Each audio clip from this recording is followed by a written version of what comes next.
peninggalan sejarah yang merakamkan banyak peristiwa.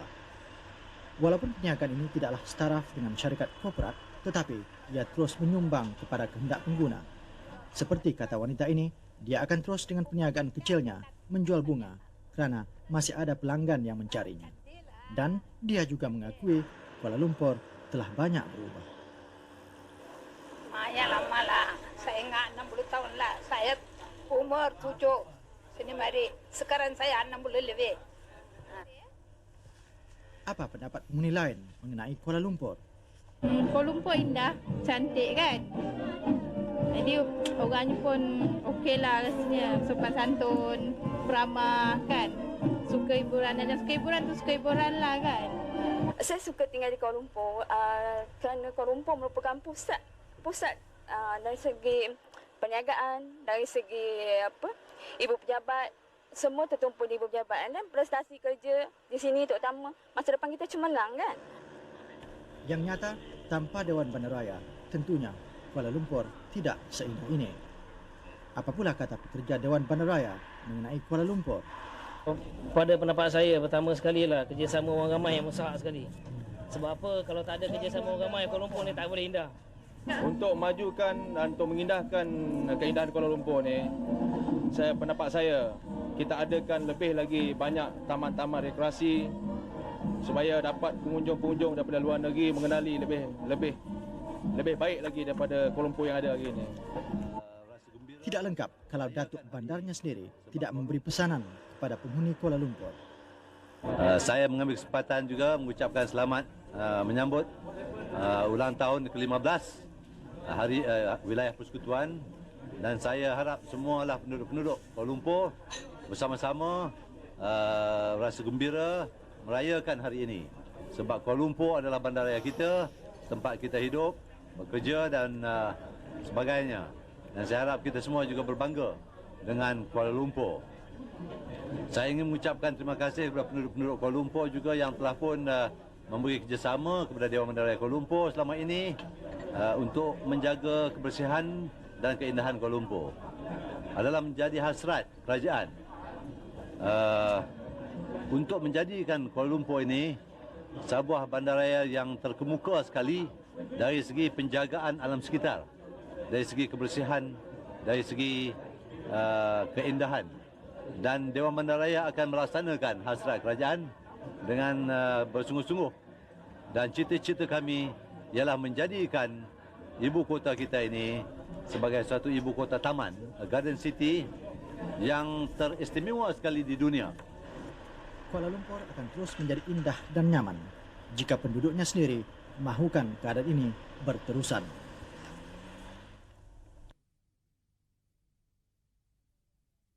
Apa riak dan rentak dalam berita sukan? Untuk memberitahu kita, rakan saya Zano Arifin Ismail. Terima kasih, Christine. Selamat pagi, saudara. Berita sukan malam ini saya mulakan dengan bola sepak. Skuad Perbadanan Kemajuan Ekonomi Negeri Johor atau PKNJ tidak akan mengambil kesempatan kedudukan mereka sebagai pasukan BAI untuk melangkah ke pusingan akhir Piala FAM musim ini. Kedudukan itu, kata jurulatihnya Encik Hassan Yahya, bukan kayu pengukur kekuatan sebenar PKNJ. Yang penting kemampuan menyaingi lawan dalam satu-satu perlawanan, kata Encik Hassan.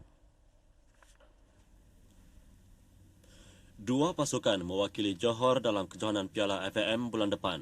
Perbadanan Kemajuan Ekonomi Negeri Johor atau PKNJ dan Malaysian Credit Finance. Bagi PKNJ, walaupun skuad ini sudah lama berharap untuk beraksi dalam Piala FAM, tahun ini hasrat mereka termakbul. Dan kesempatan itu tidak akan dipersia-siakan, kata jurulatihnya Encik Hassan Yahya. Bagaimanapun, laluan tidaklah semudah yang diramalkan, walaupun mereka diletakkan sebagai pasukan BAI. Skuad negeri lain harus dihormati kerana masing-masing sudah pasti bercita-cita untuk kepusingan akhir, kata Encik Hassan. Dan dengan Piala FAM hanya tinggal 10 hari, debaran perlawanan semakin dirasakan. Sepanjang latihan yang dijalankan, dia dan rakan-rakannya dalam PKNJ sentiasa memberikan semangat kepada pemain-pemain untuk membuktikan kecemerlangan masing-masing. Matlamat PKNJ untuk sampai ke perlawanan akhir dan terpulanglah kepada skuad ini melaksanakan tugas mereka. Yang mustahaknya waktu bermain tadi, kalau penglibatan, komitmen tiap-tiap pemain untuk melibatkan diri dalam Di mana sudut, di mana segi saja, insya-Allah saya ingat kita mendapat kemenangan. Itu yang mustahak. Dengan beberapa pemain negeri seperti Azwan Zain, Nasaruddin Atan, Esa Mosman dan Aidil Muhammad Nur, PKNJ yakin menjadikan Piala FM musim ini sebagai tahun bertuah bagi mereka.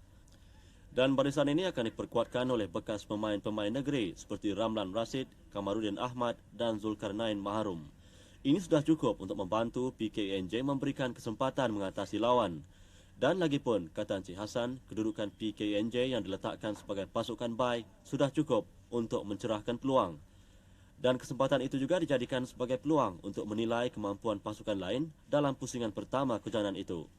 Dan dari situ, kata Encik Hassan, PKNJ mampu memberi gambaran untuk mengambil langkah seterusnya sebagai persiapan menghadapi perlawanan dalam pusingan kedua. Bagaimanapun, menurut Encik Hassan, sebagai pasukan baik, ada juga masalahnya. Dia bimbang skuadnya terlalu yakin dan ini amat membimbangkan. Walau apapun, kata Encik Hassan, segala-galanya terpulang kepada pemain yang akan menerajui PKNJ nanti. Persiapan rapi telah dibuat dan dia tidak nampak PKNJ gagal untuk terus marah ke pusingan akhir. Dalam kejohanan tenis terbuka Kuala Lumpur sebentar tadi, pasangan Indonesia berjaya menjuarai acara bergula laki dengan mengalahkan pasangan dari Filipina.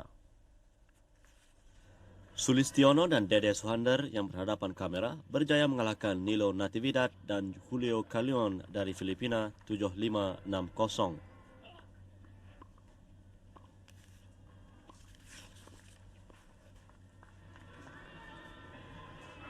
Dalam acara bergu wanita pula, Nina Lokman dan Lila Zainal dari Singapura menjuarai acara ini setelah menumpaskan Vicky Koo dan Kam Shu Shuin dari Malaysia.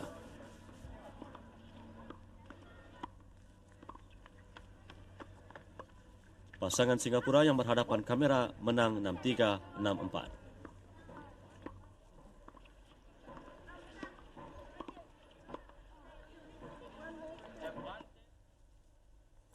Kita beralih ke sukan tinju.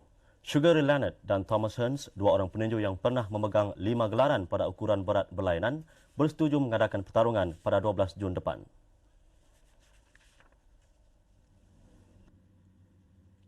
Pertarungan akan diadakan di Caesars Palace, Las Vegas untuk merebut gelaran juara Super Middleweight Majlis Tinju Dunia atau WBC. Kedua-dua peninju menandatangani kontrak pertarungan itu di New York kemarin. Leonard akan menerima $13 juta dan Hearns $11 juta dalam pertarungan itu kelak.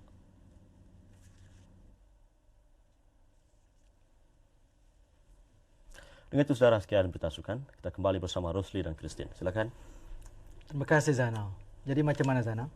Hari Wilayah Persekutuan hari ini? Kenapa pula tanya saya? Oh. Patut tanya saya tak? Patut tanya Christine lah. Zainal dah habis masa dia. Ya macam mana Christine dengan Hari Wilayah Persekutuan? Tak apalah, beri Zainal jawab dulu lah. Bagi saya menggembirakan. Ya. Christine macam mana pula? Saya kira kita ni dah menyambutlah seruan untuk menjadikan Kuala Lumpur ibu kota taman. Sebabnya kita sudah memakai pakaian warna hijau segar malam ni. Ya, untuk setuju, ya? Untuk menanamkan taman dan rekreasi yang hijau. Kita mulai di studio ni malam ni. Ya. Jadi kalau tengoklah betapa segarnya kita malam ni saudara. InsyaAllah. Ya. Jadi kepada warga kota Kuala Lumpur kami mengucapkan selamat menyambut Hari Wilayah Persekutuan yang ke-15 ya Christine. Ya, mudah-mudahan Kuala Lumpur bertambah maju, bertambah makmur. Dan tentu sekali malam ni seperti biasalah kita harapkan saudara semua bahagia mendampingi rancangan-rancangan kami.